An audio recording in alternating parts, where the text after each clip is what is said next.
I don't really buy that, seeing as we've seen the Rangers use each other, and the streak is over. I would like to say that was a streak of 22 consecutive takes without a blooper. Just putting it out there. Just 22. I was feeling 22.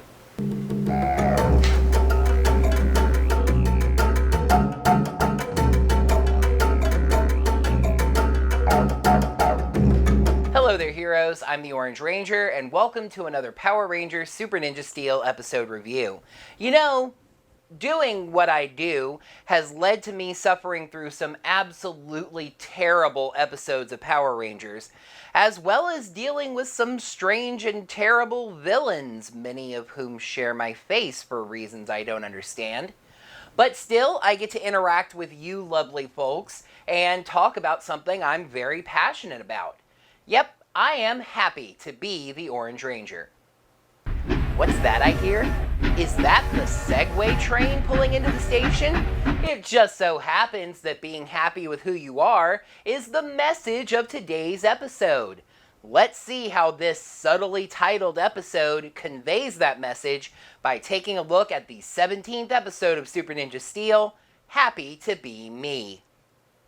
Things start off on the Warrior Dome where Tynamon is pitching Odious on his plan to use the Ninja Fusion Star, which the Rangers just forgot to pick up, and he snagged, as we see in a flashback that really wasn't necessary. He plans to use it to fuse 6 Skullgators together into a Mega Monster. So apparently something from Power Rangers Samurai. Madonna dismisses this plan immediately because now that Tynamon is back, the two of them can be rivals again. Odious is a little more receptive, but in the end forced to agree with Madonna. Doesn't Tynamon realize that the Ninja Power Stars only respond to the Power Rangers' voices? Excuse me, the did you just say? Oh man, we're not even 2 minutes into this episode, the 39th episode of the show overall, by the way, and they're already just dropping a fact that they have not once previously established, like it's something we've known all along. And by the way, this show has done a voice swap episode, so they had an opportunity. Anyway, she encourages him to keep working on the plan. It's always nice to have an encouraging boss, especially if he wants his little reward. Madonna teases him again, saying his chances of succeeding are teeny weeny. Man, I really feel like they're hinting at something with Tiny Man. I mean Tynamon. But I just can't seem to figure out what it is. Meanwhile, with the Rangers, Mick is presenting a brand new power-up to Levi. I do like when these power-ups are established as part of the plot and not just pulled out of their prism randomly. This is the Superstar Mode Star, and Levi uses it to power up when it's used with the Superstar Blade, which finally gives that thing a reason to exist besides another new toy to sell. Levi goes to morph so he can try the star out, but then he's attacked from above. Tynamon goes all Ursula on Levi's Ariel, stealing his voice.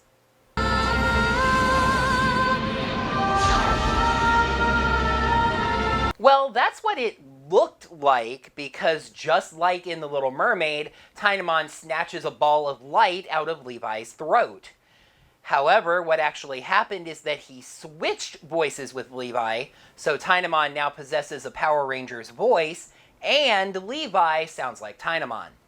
And clearly this development has the Rangers very confused and upset. They're so perplexed by this, they can't even play pool. Why would Tynamon want to switch voices with Levi?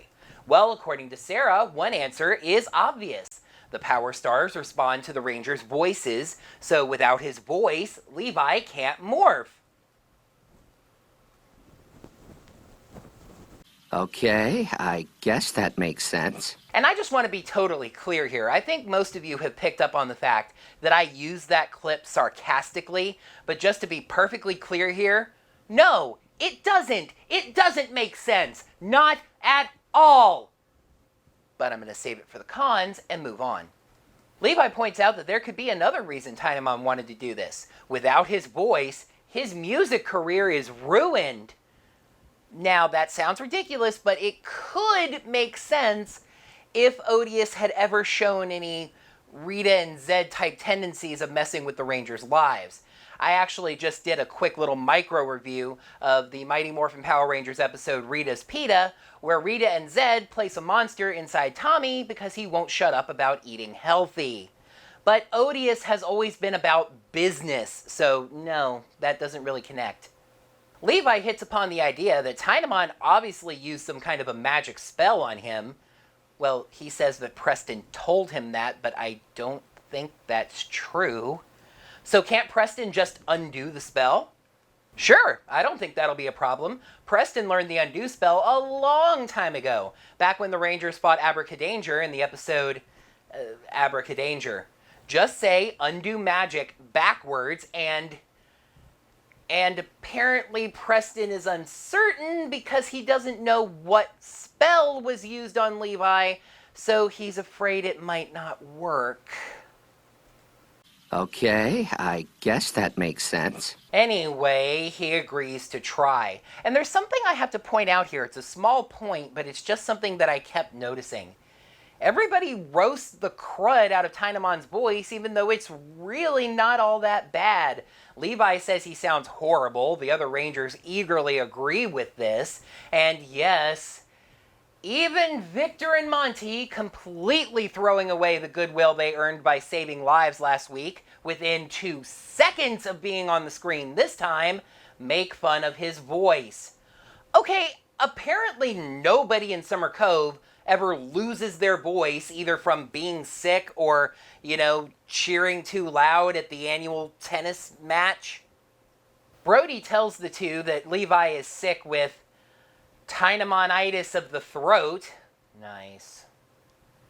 And when he notices that they're slowly backing away, everybody but Levi starts advancing on them, getting them to run off. Unfortunately, Monty says he has just the thing for it, so I guess they'll be back.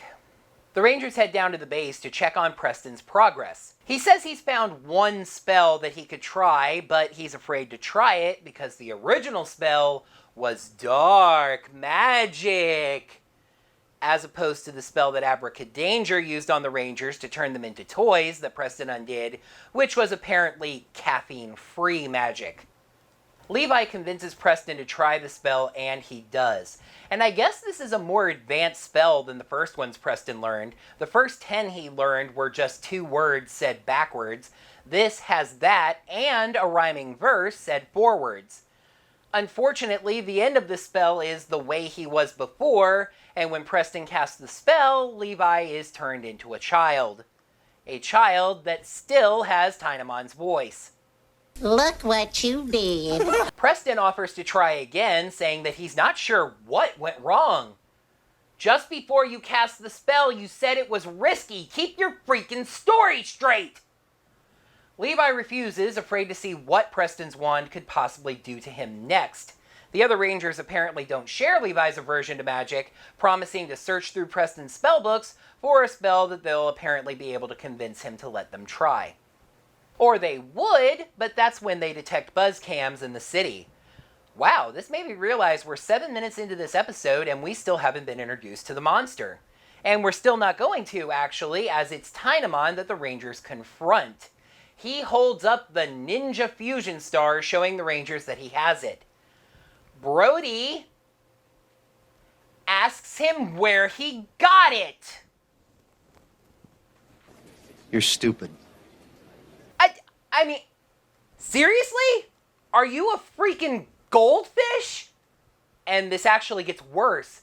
Tynamon tells the Rangers that Brody dropped it and he picked it up, and the entire team goes, oh my gosh, seriously, what? It's an entire team of goldfish. Welcome to another Power Goldfish Super Ninja Steel episode review. So, Tynamon activates the star using Odysseus' hammer, which works because, and the fusion star merges the 6 Skull Gators the Cosmo sends down into a giant monster because none of this makes any sense. I get it. I don't get it. This monster's name is I Don't Care At All. It said it twice during its introduction scene, but it was so garbled both times that I couldn't make it out, and I didn't really care to try and listen back. I was looking at the cast list for the episode later for an unrelated reason, and realized that his name is Mega Mauler, which may have in fact been what Tynamon said in the introduction scene instead of Mega Monster, but all you really need to know about him is that he's made of cow skulls and has a giant steamroller. The Rangers formed the Ninja Steel Megazord because, when you got a tiny monster down on the ground zapping energy out of cars, you gotta shoot at that with your most powerful Zord. When you're facing a giant monster made of 6 giant grunts that is powered by one of your weapons, you gotta keep it on the ground floor. That is not the time for escalation. And before anybody says it, yes, I realize they don't have Levi, so theoretically they wouldn't be able to summon the Piranha Blaze Zord and form the Blaze Megazord. I don't really buy that because we've seen the Rangers use each other's stars all the time, but okay, I can accept that for the moment. Brody could have still summoned the Lion Fire Zord. Anyway, the monster makes my point for me, rolling through the Rangers and kicking them out of their Zords in a single attack. Brody tells Preston that they have to find a spell to get Levi back, and all the Rangers head back to the base. Excuse me, what? Yeah, you heard that right.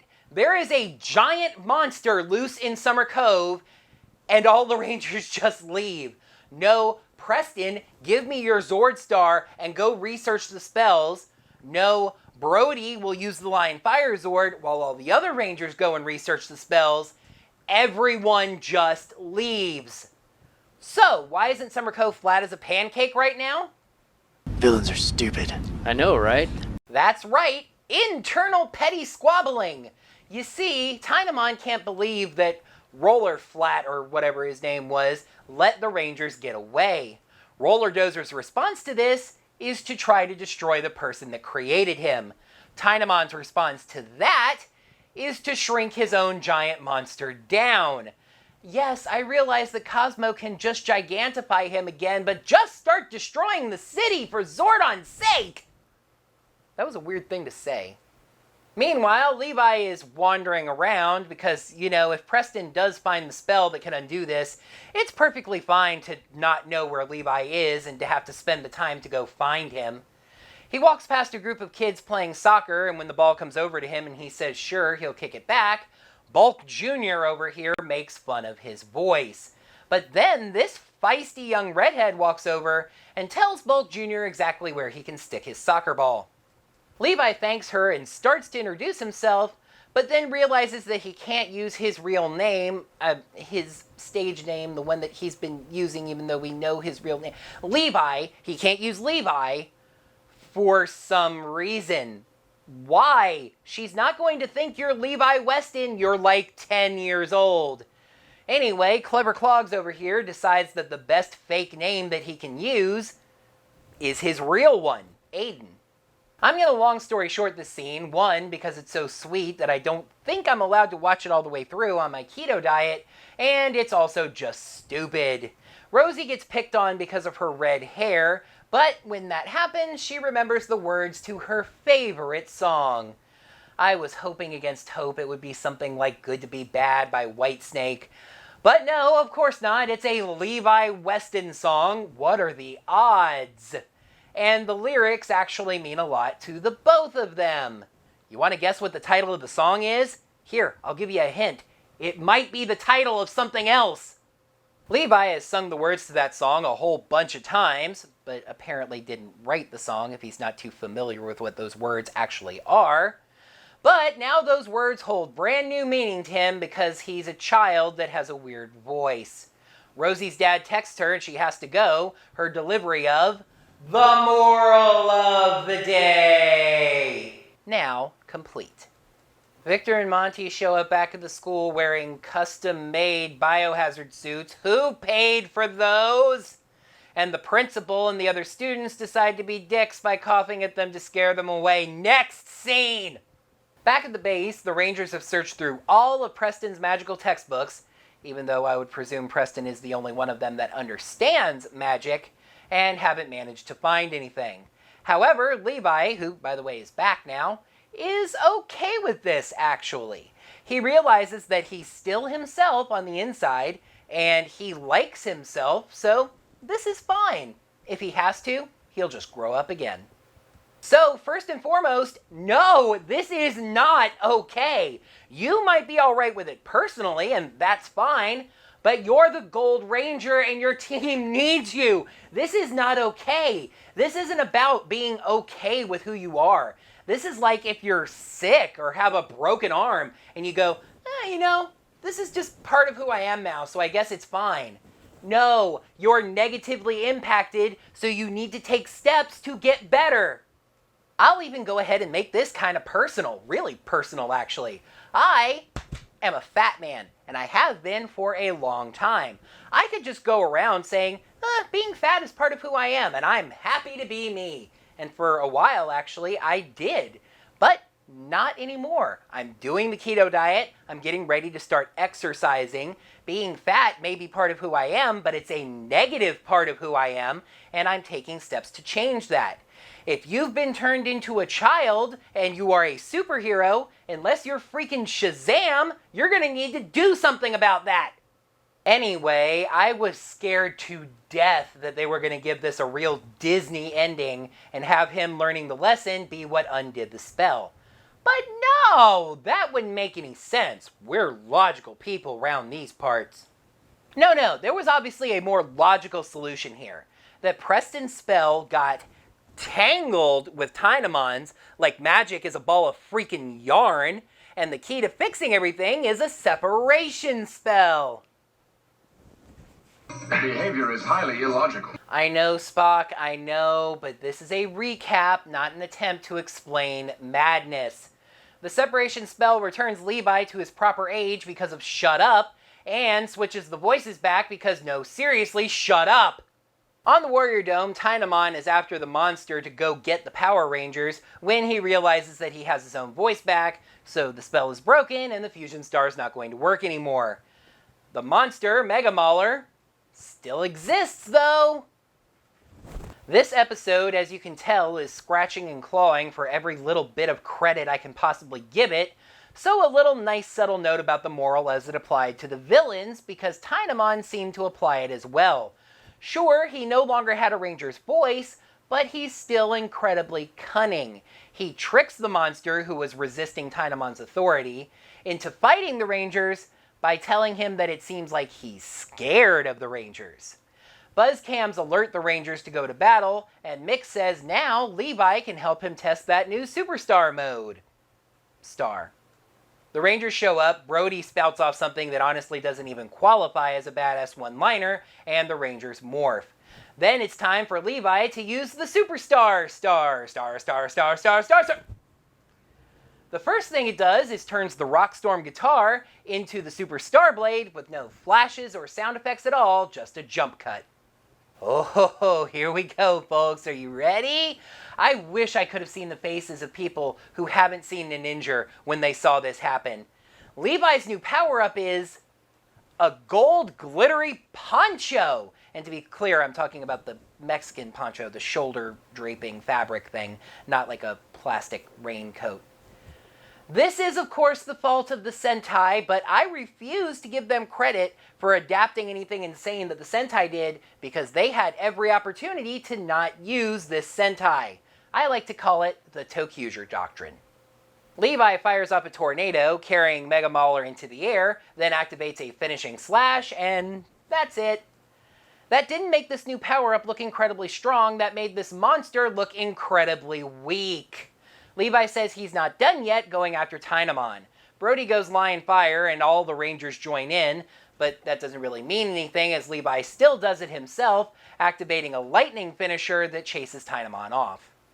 What happens next is actually, to me, a very key demonstration of some of the issues with the writing and development of these seasons. You see, we've come to a very natural stopping point for the Ranger side of the plot, and this episode still has 5 minutes left to go. That's a great amount of time to work in some last-minute character development, maybe tease in a little bit of plot that's going to point towards the finale. Or we could force in another Zord fight because it's in the Sentai footage. That works too, I guess. Mega Mauler gets gigantified despite having exploded and an entire battle having taken place since then. For some reason, Levi deactivates Superstar Mode as the Rangers summon their Zords. My best guess is that the New Zealand production team didn't have this suit, or it was damaged or something, and them summoning the Zords was an original footage shot. Mega Mauler just finds his roller, which I guess has just been sitting there in the city this entire time. The Rangers stop it by kicking some, at that size, I guess they're like shipping containers, underneath it to jam it up for a bit. Apparently too dumb to back up, go around, etc. Anyway, Brody has an idea. Combining 6 Skull Gators was a surprise move, I guess. So why don't they try a surprise move? Something like combining the Blaze Megazord and the Ultrazord. Man's practicing fuzzy math again. That would be a surprise move, actually. That's every single one of their core Zords, besides the auxiliary ones, I mean. I don't know, Brody, that might be too many Zords. It might be a better idea to combine the Blaze Megazord and the Lion Fire Zord into a new Ultrazord. These writers have no idea what the word Ultrazord means, do they? Brody wonders if this is going to work, but besides being modular toys and plot convenience, the Lion Fire Zord basically becomes a giant chair I could combine with it. Well, for the most part, I'll mention this a little bit later. Behold the Ninja Blaze Ultrazord. This Zord fight is absolutely ridiculous, as the Blaze Ultrazord basically hops around the battlefield like a hyperactive bunny rabbit, punching at the monster. Brody, who to be fair was in the Lion Fire suit in original cockpit footage, so nice touch there, hands Levi the chainsaw sword and hops on top for the final attack. We cut back into the cockpit and Brody's spot is gone for some reason. Levi gets the lion shotgun thing that I don't remember the name of and don't care, and this Ultrazord's final attack is to fire energy copies of the Blaze Zords, which I have to admit is pretty cool. Show's over. Nobody wins. In an ending you could see painted on a billboard from the next county over, Levi goes to meet Rosie as his adult self, claiming Aiden is a close friend of his, not a younger brother or cousin anyway, and thanking her for the advice. Also, of course, not mentioning that she's never going to see Aiden again. He gives her a gold soccer ball and invites her to play with the Rangers. I might have forgotten to mention that the stupid soccer bullies wouldn't let her play because red hair or something, I don't know. Of course, those same kids are in that same park playing soccer again, because apparently that's all they do every day, see this going on and walk over and ask if they can play. So, I mean, of course, Levi says that Aiden told him that they were very mean to Rosie, so maybe if they apologize and ask her really nicely, she'll let them play. I mean, that seems obvious, right? No, crazy people, that's only something you have time for if you don't force in a Zord fight to sell more toys, one of which you can only get at Toys R Us, a store that no longer exists. And don't even talk to me about Jeffrey's Toy Box. Instead, Levi just asks her what she thinks, and she apparently decides that the boys deserve no consequences for being jerks to her, assuring that they will go right back to doing so after Levi leaves.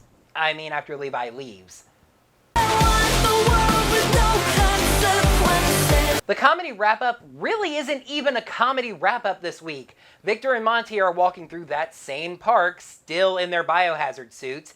It turns out Rosie has a really good leg and kicks a soccer ball into them, and then they roll around in the mud for a while. That's so funny. I'm not even sure this episode is going to get a star, so let's just say we're going to the pros and cons. Episode 17, Happy to Be Me. Pros, the Blaze Ultrazord is a neat combination, and Rosie was kind of a cute character. Cons, nothing about this episode made any sense. Congratulations, Super Ninja Steel. You found the floor and busted through it. Welcome to the Fraction Club. Happy to Be Me gets half a star out of 5. Oh, this is bad. Really bad. This is an extremely minor point that I alluded to earlier, but pros, right?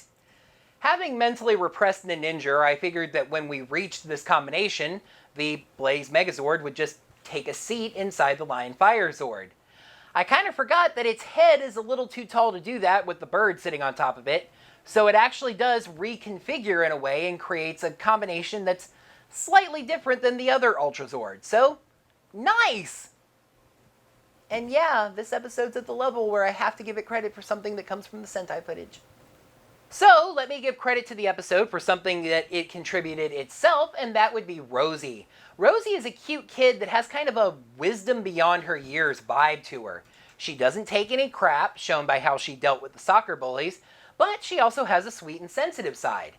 If this show didn't have a 2-episode limit for side characters, how's Preston's girlfriend Sandy doing, by the way? I'd love to see her back a bunch more times. but oh, heroes! I couldn't even list the separate cons this week because they all fell under this same category of nothing making any sense. The episode was not given 1 second of deeper thought. It's a classic case of starting to write your story, running into a problem, and just writing something to solve the problem without checking that what you're establishing is conflicting or works with what you've already established. If you've established it at all. The voice thing. Both the villains and the Rangers act like it's perfectly obvious that the Power Stars are voice activated when that's something the show has not established in the 38 episodes before this one. And that was the really insulting part to me. Not that it was something they just haven't mentioned before, but that both Odious and Sarah go, oh, well, yeah, the Power Stars are voice activated. Didn't you know that? We can't know something if you never told us. It becomes pretty clear that the whole stealing Levi's voice thing is predicated on using his child actor, who probably has a very strong New Zealand accent. But in the story, Levi gets turned into a child in an attempt to get his voice back. So if you don't include that element, you don't have to use the kid in the first place. And I don't get it. What was the point of this story? Why did it exist? Why was it written? Did the kid's agent have a minimum or something? It's more of a minor note as well, but the way they talk about magic in this episode is just all over the map. Preston is nervous about trying to undo a dark spell when that's something he's done before. Then it doesn't work, and he can't figure out why when he was nervous about it previously. Levi says that he doesn't want Preston to try again, but then the Rangers tell him that they'll look up more spells so Preston can try again. Later in the episode, they get so ham-fisted with the moral that Levi is okay with staying a child when that would mean he could no longer be the Gold Ranger. You know, I do find it kind of interesting that Levi didn't try to morph. I feel like they included a line somewhere in the episode about how he wouldn't be able to do so, but it would have been interesting to see him try. It's just kind of fitting to me that one of the Ninja Steel Rangers was more interested in their personal lives than the fight against evil.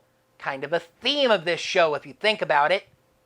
And then you have stuff like Brody just forgetting that he dropped the fusion star, the Rangers just abandoning the city after one giant monster attack, Levi not using his name with a girl that doesn't know him, Victor and Monty's meaningless and worthless subplot, and suddenly the fact that the Gold Ranger's power-up is a freaking glittery gold poncho doesn't seem all that bad. Maybe that was the idea. Maybe the writers realized that this power-up was so stupid and insane that when they were told that they had to use it, they realized they had to come up with an episode so bad, so abjectly terrible, that including this in it wouldn't seem like that big of a deal. And then we'll just shove in the Blaze Ultra Zord so we really keep people off their toes. They can't complain about an episode that has a new power-up and a new Zord combination, right? Apparently they can. This episode was meaningless, fluff and filler in every possible way. The funny thing about that is you might remember last week I said that besides the Fusion Star thing, that episode was filler in every possible fashion. So really, this was kind of a 2-part episode where both parts were filler. They set up a plot thread at the end of a filler episode so they could lead into another filler episode. Do I need to say more? Next time, Super Ninja Steel does something else that really irritates me, airing a holiday special way off from the actual date of the holiday. That's right, it's time for Super Ninja Steel's Halloween episode. Now, to be fair, I have to give this one some credit. It does air, it feels like closer to Halloween than usual, just inside of 2 weeks. Of course, the next Saturday, October 27th, would have been absolutely perfect, and having seen those leaked episode summaries from international airings, I really don't think anything's happening where a Halloween episode would have been an interruption. So anyway, throw out your calendars and your calculators, and let's take a look at the 21st episode of Super Ninja Steel, because of production numbers, Monster Mix-Up. The Super Ninja Steel Rangers are ambushed by monsters who switch bodies with them. The preview for this episode has actually already been released, and oh, heroes, it's going to be so much more than that in all of the worst possible ways. But again, that's something that I need to save for next time. That's going to do it for this Power Rangers Super Ninja Steel episode review. Thank you, heroes, so much as always for watching. Make sure to like the video by clicking that thumbs up button right down below. In the comments below, let me know what you thought of this episode. Was I a little too harsh on it, or do you think I was on the mark? Maybe should I have given it a 0? Let me know down in those comments below. Make sure you're subscribed to the channel to see all of my videos, and ring the bell. Get your notifications set up so you get notified whenever I post brand new videos, just like these Power Rangers Super Ninja Steel episode reviews. And if you'd like to toss me a little financial support for the work I do on this channel, feel free to head on over to digitaltipjar.com/orangerangervid, toss a little tip change in that jar, and I'd be grateful for anything that lands inside. This is a ride, isn't it? I'm working my way through, heroes. I'm not going to stop, even if you tell me to. Until next time, may the power protect you. But still, I get to interact with amazing fans, viewers, followers, whatever you want to call them. And yeah, you know, doing this YouTube thing and reviewing Power Rangers, Rosie gets picked on because of her red hair, and Rosie gets picked on because of her red hair, which is a dumb thing to pick on someone for, but it happens, so. Back at the base, the Rangers have searched through, I was right. I hate this book. And he realizes that he's happy to be himself. Title of the episode, title of the song, whatever. The Rangers show up, Rowdy spouts up, Rowdy, wow. Levi's new power-up is a gold, airing a holiday special well off from the actual holiday. So next time, Super Ninja Steel does something that, and I kind of already know from the leaked episodes. Next time, Super Ninja Steel does something else that really irritates me. Oh God. But to be fair, this one feels a lot closer than Halloween to, oh my God. Next time, time force. This is making up for how well this video has gone.